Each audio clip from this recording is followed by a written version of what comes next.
台師大美術館當日舉辦共生之花展覽，這回有超過200件日本明治時期日本藝術家的作品，也呈現着台日美術交流的歷史。台師大美術館的館長指出講，英國台灣的藝術家，親像是畫家李石樵、雕刻家黃土水，攏是去到日本學習甲這畫圖、雕刻等等技術，早登來到台灣，也成做台灣近代美術發展重要的背地。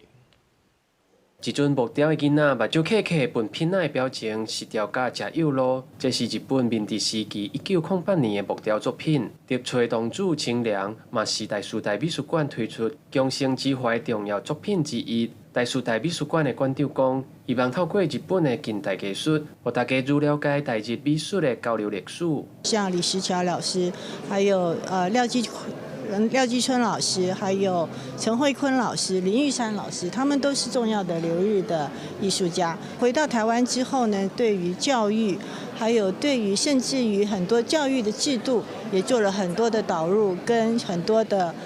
創新。そして東京美術學校に台灣からの留學生が訪れると、より複雑な混合反応が生じ、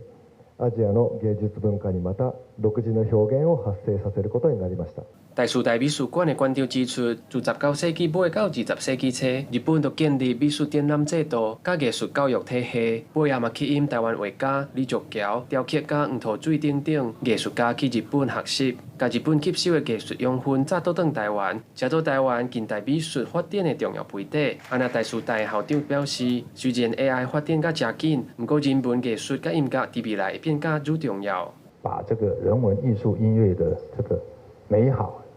彰顯出來，